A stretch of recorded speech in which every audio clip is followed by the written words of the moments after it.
This is Straight Talk. I am Tyav in Abuja.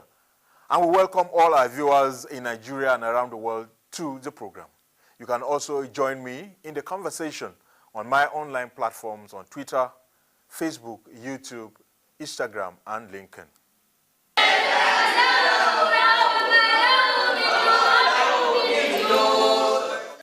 The initiative of the Almajiri schools was an issue in the campaigns of the 2015 presidential election, with the defeated candidate of the then ruling People's Democratic Party, talking of the PDP, Goodluck Jonathan, telling anybody who cared to listen that the intervention was one of his major legacies in the northern part of the country.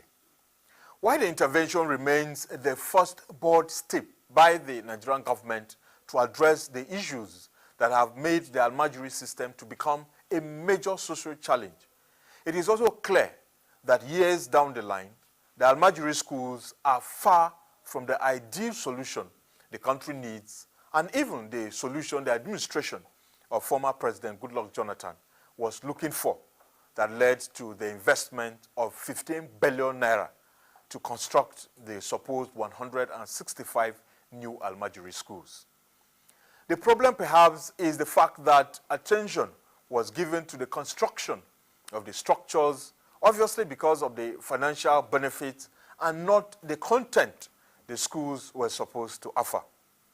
Teachers in some of the Almajiri schools we visited struggled themselves to speak in English language in an attempt to explain to us how the schools operate. Mun zo mun samu wannan makaranta da ni da headmaster na mun same ta da gaskiya makarantar quite alright, mun zo mun samu babu kowa a ciki. I am a teacher here. I was posted along with my headmaster to the school, but when we got here, the school was empty. We mobilized the community and got a few pupils in villages around Kwami. They are not taking care of us as teachers. We are not empowered to take care of these children, but we are making efforts to help the pupils who don't have any foundation in school.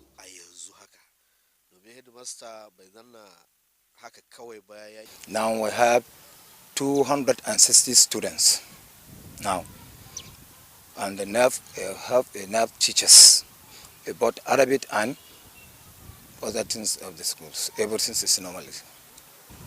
But we still see some of the Almajiri children on the streets. What's the problem? We were thinking maybe all of them would have come to the Almajiri school. How do you get the children? The students of the school or other things? No, of this school. How do you get students? Is it the parents that bring them, or is it government that brings them? The government are bringing them. Okay. Not parents, the government. With announcements, you say everyone that likes it, you confront it and take it without anything. The government, I told you that the government will provide everything, uniform, food, whatever the things the government will. There's a good free educations in the schools. Even the serve, whatever the things we will give, the government will give you. Not anybody that will give even single of naira.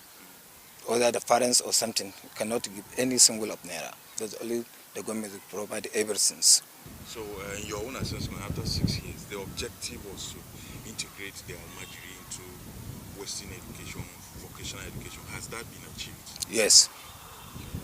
Yes, that achieved. Because in this 2017, the Almajiri school Gagi is the best schools all in Sokoto states. Inshallah.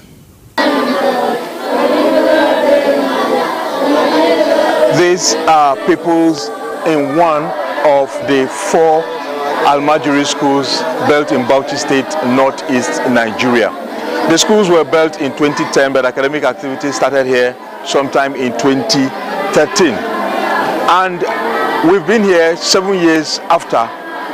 Clearly, what we have seen are the challenges of maintenance and that of capacity for these institutions to be able to deliver on the objectives for which they were set out in the first instance.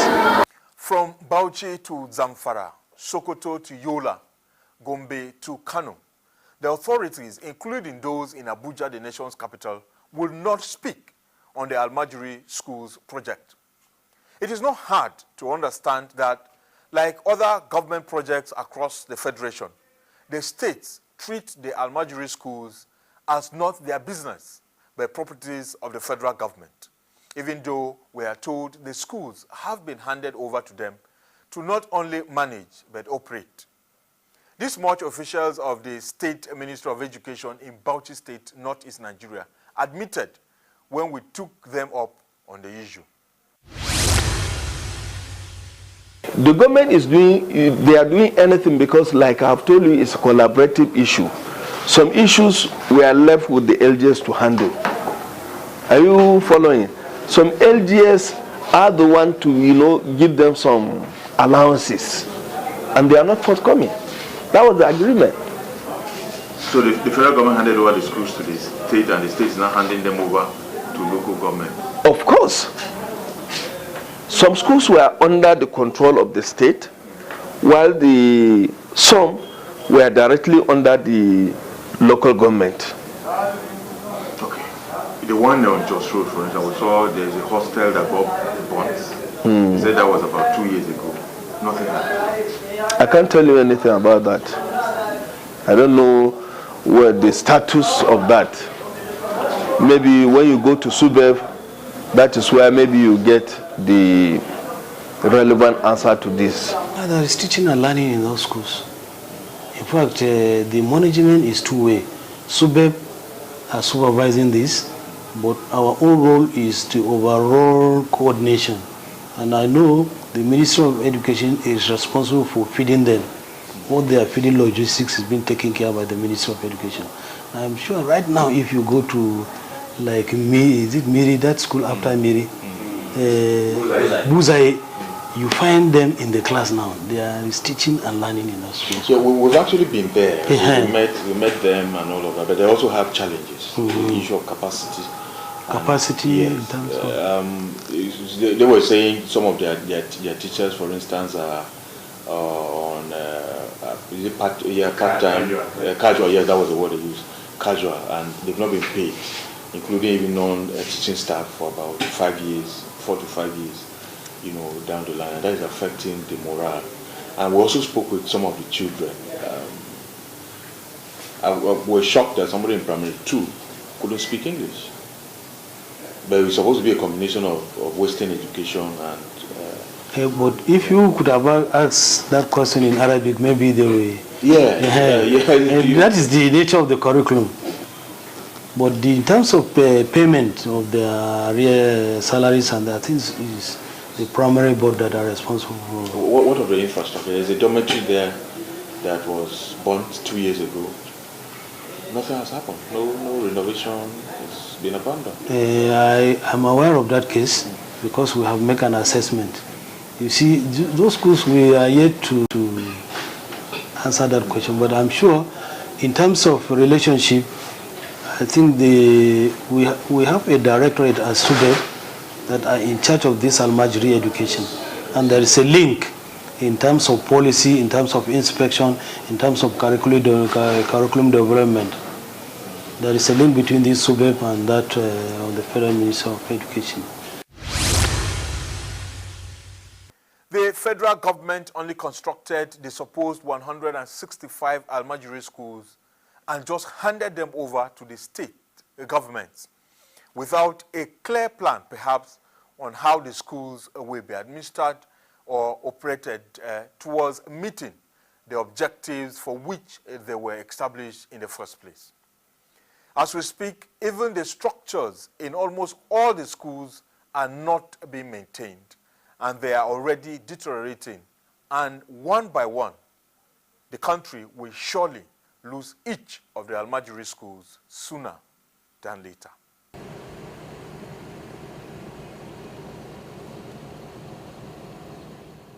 This is the headquarters of the Universal Basic Education Commission, UBEC, in Wuse District of Abuja, the Nigerian capital. The commission was the implementing agency for the 15 billion naira Almajiri schools project across the country under the supervision of then Minister of State for Education, Nyesom Wike, who is the current governor of Rivers State in South Nigeria. We have formally requested Governor Wike to address some of the issues identified with the Almajiri schools project, but as a public officer, he is yet to see any reason to be accountable.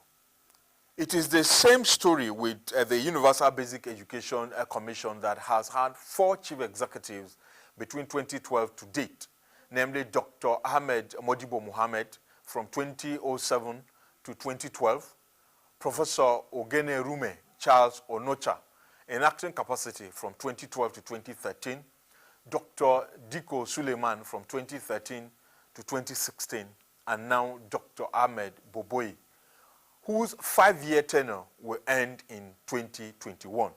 Responding to our request for a media interview with the Executive Secretary, Dr. Ahmed Boboyo, the Commission on August 31, 2017, in a letter signed by the Special Assistant to the Executive Secretary, Baba Sali Song, said, and I quote, "The Executive Secretary may not be able to honor your requests at the moment, but arrangements will be made to schedule an interview at a later date, which will be communicated to you." But then, till date, no appointment for the interview has been scheduled, neither have we even heard from the Commission again. It is instructive that the Nigerian government did the unconventional in its desperation to construct the Almajiri schools by all costs.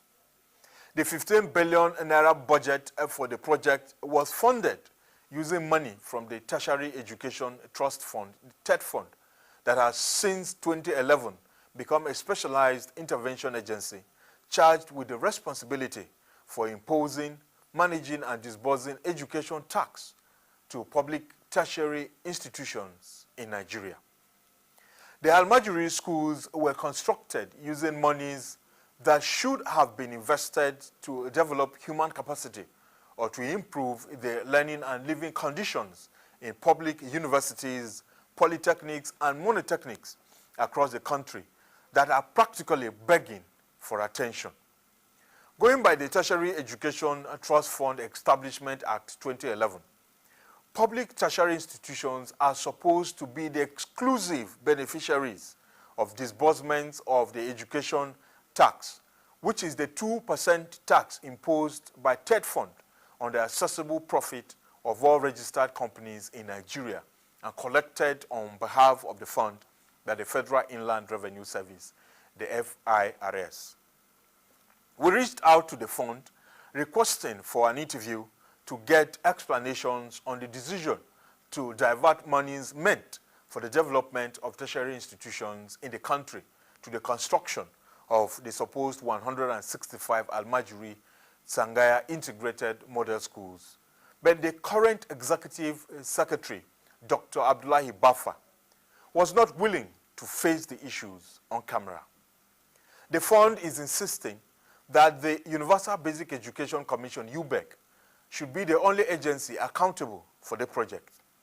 This is after the fund was the agency that disbursed public money for the funding of the projects, which are supposedly 165 on paper, but nobody can actually say for sure how many of the schools were constructed.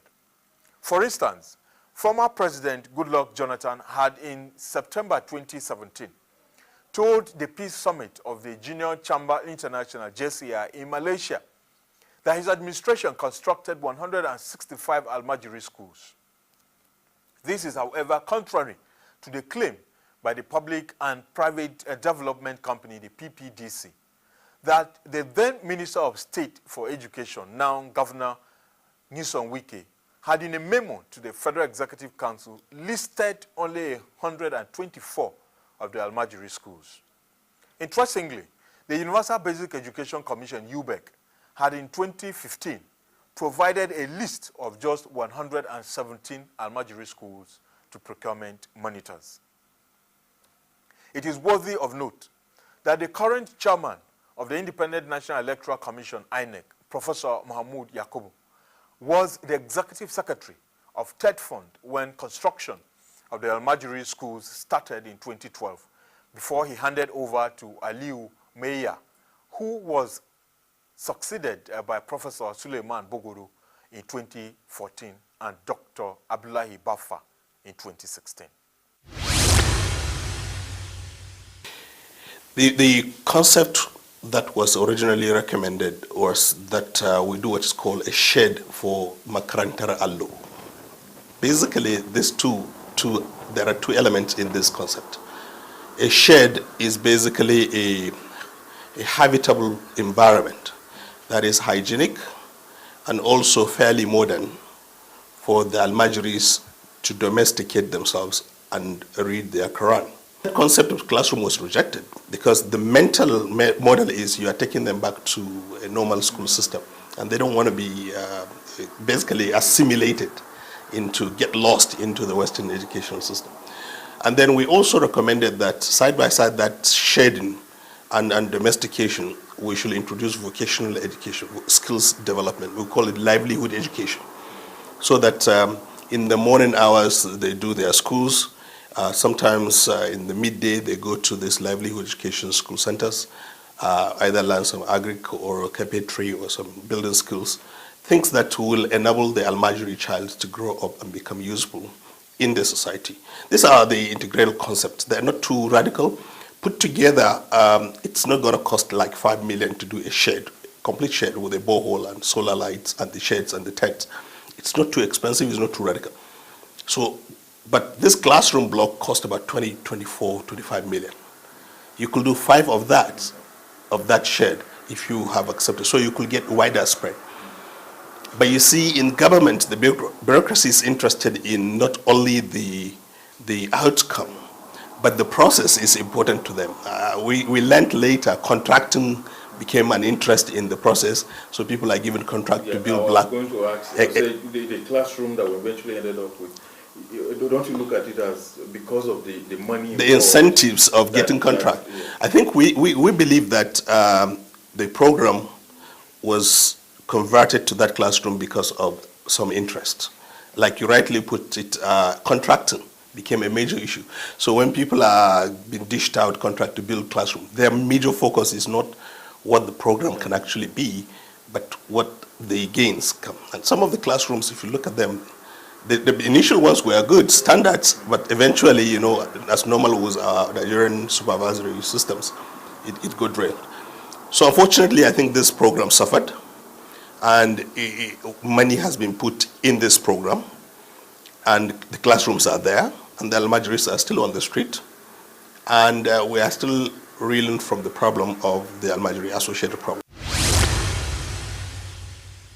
The calamity of the Almajiri schools is that the project has not enjoyed the support of donor agencies, making it a solely government project that hardly attracts funding from international agencies who ordinarily should be interested in any project that will get out-of-school children off the streets.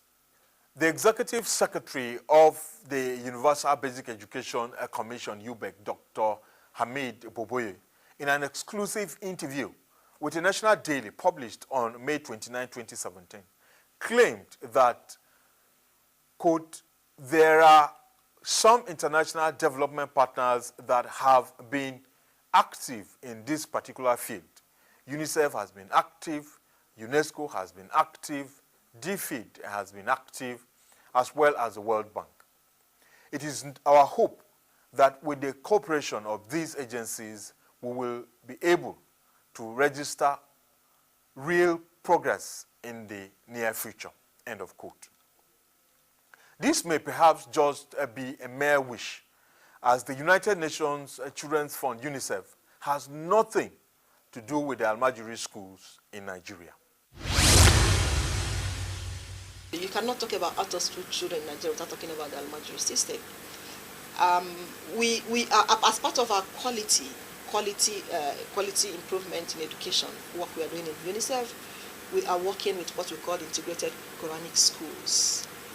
Because in the past few years, we developed a benchmark to identify what kind of Quranic school exists in Nigeria. So we're able to categorize the different kinds of Quranic schools that exist in Nigeria. And when we got that, we also felt that, because our research has also shown one of the key reasons why parents in northern Nigeria are not taking their children to school is because they prefer Quranic education. And it is their right to decide where to send their children to. So, but But because we want these children not to miss out in education, so we came up with integrated Quranic schools, where Quranic schools we met with the malams, the proprietors of the schools, to agree to open up their curriculum to allow the integration of core basic subjects like English language, mathematics, and science and social studies into the curriculum of their Quranic schools, and that is working very well for us, and that is what we call the integrated Quranic school. We might even get to a point where we have to convert all this classroom now to ordinary primary or junior schools, maybe junior Arabic schools, because the junior Arabic schools can function in that setting. We may have to go back to the original idea of doing sheds for Makarantar Allo, consulting the Qadriya, the junior sects, and bringing the Izala sects to help us learn the things they have done to migrate. And if we do that, then we can solve the problem, because the ultimate objective is actually to solve the problem of the Almajiri child. Give the Almajiri child the ability to learn the Islamic education and livelihood education. We do not say everyone has to go to university. We do not, it doesn't happen everywhere in the world. I mean, it's a very small, significant part of society that goes to university. I mean, the educational system of Germany is entirely based on skills. So if we can mop up the manpower that is within the corridor of this Almajiri system and equip them with livelihood education and skills to exist and function and become productive members of the society, we can ramp up our productivity by at least a double or triple, because these are very well disciplined manpower. The figures are simply staggering. 10.5 million out-of-school children in Africa's most populous country and the world's biggest black democracy. Most worrisome is the fact that in June 2017, the United Nations Special Envoy for Global Education and former British Prime Minister Gordon Brown said there are now 11 million out-of-school children in the Northeast alone due to the destructive activities of the Boko Haram terrorists that recruited some of its members from amongst innocent and unsuspecting Almajiri children. The situation is therefore more serious than previously imagined, and it is time for Nigeria to take steps to effectively reverse the embarrassing trend. It is obvious that the country has to learn from the United Nations Children's Fund, that is UNICEF, what the organization is doing with its integrated Quranic schools, the IQs, project to enroll and retain 501,574 out-of-school children by 2020 in the 4 states of Katsina, Kebbi, Sokoto, and Zamfara. It is also time to review the failed Almajiri Tsangaya integrated model schools of the federal government and return them to the original plan recommended by the Presidential Technical Committee on Almajiri, which is similar to what UNICEF is doing with its integrated Quranic schools. For more indications, the present-day Almajiri or Tsangaya integrated model schools all need to be closed down and the structures, buildings, and facilities converted to other uses like the establishment and operations of conventional schools.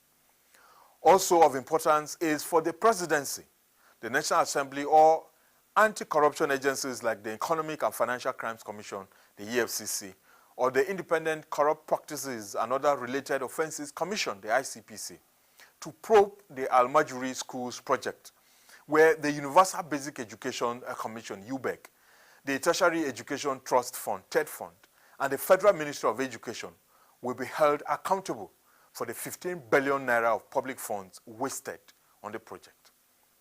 And with the conflicting figures being bandied around, the probe will also be able to establish the exact and actual number of Almajiri schools supposedly constructed in the country.